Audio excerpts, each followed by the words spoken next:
Hello everyone, and welcome back to another Solo Spooky Story. My name's Rob, and today I'll be your host. For those of you that don't know, the Solo Spooky Stories are just shorter episodes, just led by myself, where I talk about a case that I find interesting, something that's been submitted by a listener, and it's generally just something that doesn't have enough content for a full main episode, and as I said, they're shorter in nature as well. A lot of people seem to like the shorter episodes that kind of run from like 10 to 15 minutes. You know, we also enjoy having a bit of variety, so we have obviously the longer episodes every other week, and then the shorter episodes sitting in between. So with that said, I hope you're all having a good day whenever it is that you're listening to this, and we'll just get into it. So today, as you'll have seen by the title, we are talking about the Enfield Horror, not to be mistaken with the Enfield Haunting. I don't want anyone thinking that, or especially Sue's thinking that I'm going off looking at the Enfield Haunting without her. I wouldn't do that to her. No, this is a completely separate story, and to be perfectly honest, I actually thought that this was the Enfield Haunting, so I kept ignoring it every time I saw it coming up online when I was looking for stories and things like that.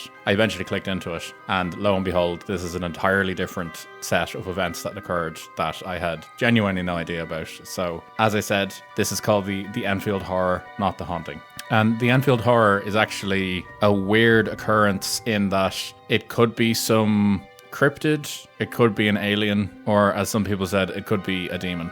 Or some kind of all of the above has been described by other people. So I'll let you make up your own mind by the end of this. So the story starts in a small town of Enfield, which is actually located in Illinois. And we are starting the story on the 25th of April, 1973. And the first thing that I saw described about this night is that it was a unseasonably cold night, which is just great. Sets the setting immediately. So on this unseasonably cold night, a young boy named Greg Garrett came forward with claims that he was attacked by a beast while playing in his back garden. So the child went on to describe the being as having no less than 3 legs. It was grey in colour, it had slimy skin, short claws, and red coloured eyes. So he claims that the creature stamped on his feet, the boy's feet, on Greg's feet, with its own clawed feet, and that basically it tore apart his shoes in doing this, and it caused enough of a reaction in Greg that he began crying and ran basically into his house, locking the door behind him. Which already, this is a fairly mad kind of occurrence. I'd imagine this boy just outside playing in his garden in the 70s, just minding his own business, when all of a sudden this creature is just there, starts stamping on him, and yeah, shreds his shoes. Like, he's, I guess in a sense, quite lucky, but also has a lot of explaining to do to his parents. So, you know, if it was a creature, it's a good enough excuse. If he fucked around and, you know, tore his shoes up in some other way, fair play to him for coming up with this story. So, you know, I got to give it to him. But anyway, so after Greg's encounter with the creature, he's still quite shaken by this. Only half an hour later, his neighbor Henry McDaniel and his family were they were out during the time that this happened, but they arrived home at about 9:30 that evening, so about half an hour afterwards, after Greg's encounter, and they found their 2 kids, Henry Jr. and Lily. They were terrified.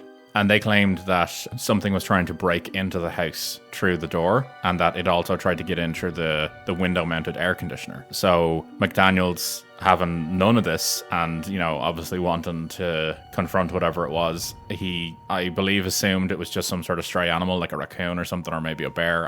I don't know. He claims he thought it was an animal anyway. He walked over to the front door or the back door, sorry, where this was supposedly happening, pulls open the door, and what he saw before him was this same red-eyed monster that had only half an hour beforehand terrified the Garrett child, Greg. And McDaniel, basically just in a state of sheer panic, backed away from the door, slammed it in the creature's face, and he went and, like all good Americans, went and got his gun. So he went and got a .22 pistol, which I believe is a fairly low caliber. I don't know anything really about guns, but I believe that this is like a small enough gun. What I saw online was that it's good for shooting critters, was how I saw it described. So I'd imagine, like, you know, the odd kind of rabbit or stray, like wild cat or something. I don't know.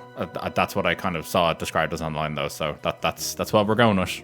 So he gets his varmint pistol basically and decides he's gonna shoot this creature. So Henry returns to the door and throws it back open again, and this time sees the creature still there, so immediately knows to himself that he's not seeing something, that this creature does exist. And what he actually described to the police afterwards was, he says, it had 3 legs on it, a short body, 2 little short arms coming out of its breast area, and 2 pink eyes as big as flashlights. It stood 4.5 feet tall and was greyish coloured. It was trying to get into the house. So he says it tried to get into the house, and he decides to shoot the creature. So he says that he shot the creature 4 times. He says he did not miss any of his shots, but instead of the creature, falling away or running away or showing any signs of being wounded, he says it hissed at him like a wildcat and just ran away, retreated. But from what he says, it wasn't injured at all. And a quote from him says, "When I fired that first shot, I know I hit it." So yeah, like, he is fairly certain that he did hit it, but what he says then afterwards was that the creature just tore off into the night, covering what he described as an area of approximately 50 yards in a series of 3 leaps. So it got away pretty quick before basically disappearing into the night near the railroad embankment that was at the front of his house. So McDaniels, obviously being a bit shook by all this, decides that he's going to call the police. So the Illinois State Troopers, they arrived and, they took evidence. They asked him what was going on, and they actually found a series of scratches in the side of the McDaniels home. And they also, what they described as, they found dog-like prints in the yard. But the thing that stood out to them was that the prints, while they might have been dog-like, they were quite unusual in that they had 6 toe pads, and that there were only 3 tracks. So it was a 3-legged animal with 6 toe pads. So that immediately stood out to them as just very, very strange. They took their evidence anyway, and that was it. So they went off and left them at it. So McDaniels, I would presume, hoped that this was the end of it. He didn't want any more to do with this. And, I think no one can blame him for wanting nothing else to do with this. So that was it. The rest of the night went uneventful. Less than 2 weeks later, though, on the night of the 6th of May, he was startled awake in the middle of the night by the sound of the neighbor's dogs howling. So McDaniel pulled himself out of bed, and this time, obviously being wary of what he had just encountered 2 weeks ago, goes and gets his pistol straight away. He then opens the front door of his house to see, I'm assuming, waiting for the creature to be there again. But this time he says that he did see the creature, but that he said it was actually a bit of a distance away, and that it was basically trying to walk along the trestles of the railroad tracks near his home. And he's quoted as saying, "I saw something moving out on the railroad track, and there it stood. I didn't shoot at it or anything. It started on down the railroad track. It wasn't in a hurry or anything." So I just love this creature just minding its own business, just walking down the railroad tracks. Obviously it was like, nah, this dude shot me last week, so I'm not going to fuck with him again. I'm just out for a stroll. I don't know, just something about it just stands out to me. It's just really bizarre. But yeah, so that he says he didn't bother shooting it because it didn't bother him, which, I kind of appreciate that as, the gentleman's sort of agreement. You stay on your side of the tracks and I'll stay on mine, and we'll mind our own business. So as with all of these kind of events happening at this time in history, the press got hold of this quite quickly, and they immediately started to report on this, especially with McDaniel's second story coming out, the second report that he had said that he saw it on the railroad. So basically, in just a really weird occurrence, the sheriff at the time, Roy Poshert Jr., he was apparently so pissed off with all of the press queries that were coming into him, he actually threatened to arrest McDaniel if he didn't stop telling people about it, because he said that he was inciting panic and basically spreading this bullshit as far as he was concerned, and it was going to basically cause, as he said, an incident. So yeah, he took a really different approach to this. Basically went, I know you saw something, but I'll fucking arrest you if you keep talking about it. To make matters worse for the sheriff as well, there were also rumors going around of amateur monster hunters, basically squads of people patrolling the area near the railroad tracks and effectively walking around with loaded rifles looking for this creature.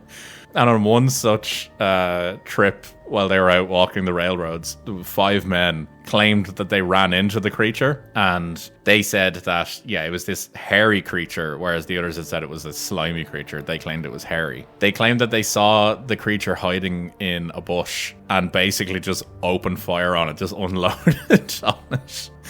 So they start shooting this creature, obviously hoping to kill it. And much like McDaniel, they claimed that not only did their bullets not harm it in any way, it just proceeded to basically piss it off. And the creature ran off at great speed again, just completely unfazed by what had just happened to it. So as the beast ran away, there was one final witness on this kind of mad, just kind of night. And it was a man called Rick Rainbow, which is a phenomenal name. Like, just fantastic name. So Rick Rainbow was the news director of a radio station, WWKI, in Kokomo, Indiana. And he and 3 other unnamed individuals claimed to have seen a grey, and as he described, stooping 5-foot-tall entity lurking outside an abandoned house, not far from Garrett and McDaniel's homes. So he was basically saying, like, yeah, he saw it there as well.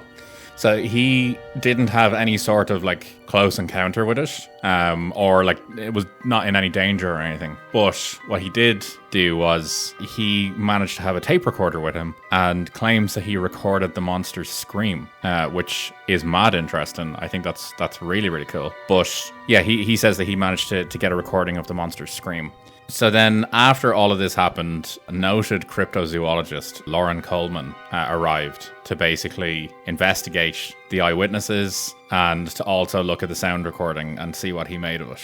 And he claims that while he was searching the area where the eyewitnesses had talked about, he also says that he heard the cry. So he says directly, "I travelled to Enfield, interviewed the witnesses, looked at the siding of the house the Enfield monster had damaged, heard some strange screeching banshee-like sounds, and walked away bewildered," which fairly, on the head, I suppose. So in the July 1974 edition of Fate magazine, Lauren Coleman and Jerome Clark featured the Enfield Horror in an article that they titled "Swamp Slobs Invade Illinois." So he basically was talking about it. And when he was talking with another author, John A. Keel, in one of his books, he says, "This reminds me of my exchange with Keel in 1973 when we were discussing the new reports out of Illinois from Enfield. On April 25th, 1973, Mr. and Mrs. Henry McDaniel returned to their home, and Henry had an encounter with a thing that looked like it had 3 legs, 2 pink eyes as big as flashlights, and short arms on a 4.5 feet tall, greyish coloured body. It was along the L&N railroad tracks in front of his house."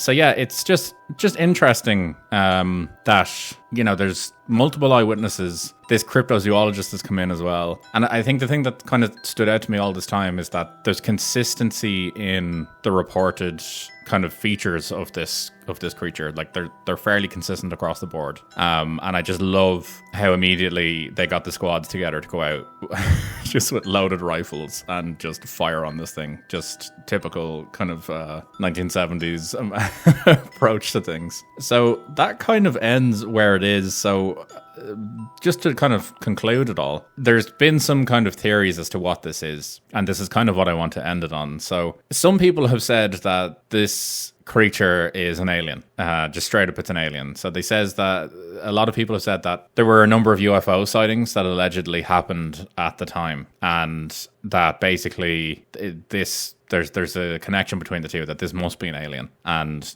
I suppose that's a pretty direct link to make. Others, though, have said that because the creature was trying to break into homes and to basically like fuck with people, that they have decided that it's a demon. So this is where it comes down into kind of two camps. Some people saying it's an alien, some people saying it's a demon. It's an interesting take. However, I think the best bridge between this is another theory is that the creatures skulking around the house are both of extraterrestrial and demonic origin, making them effectively aliens from hell. So that's kind of the three camps. There's the strictly alien, strictly demon, and then the people who think that it's some sort of hybrid creature in between, an alien with demon tendencies. So I don't really know where I fall down on this, but I do love it. It's just such a a weird story, but I thoroughly enjoyed reading this one. Like, it's just I love these kind of monster stories. They really just kind of like tickle something inside for me. Like, I think they're brilliant. I have no idea what this is. As I said, love the fact that there's consistency in the reports. I love the fact that a squad got together to come out and basically hunted it down. It's the classic monster story. But I'd love to hear what you think of this. I'd love to hear your own thoughts. You know, are you team alien? Are you team demon? Are you team alien demon? Where are you on all of this?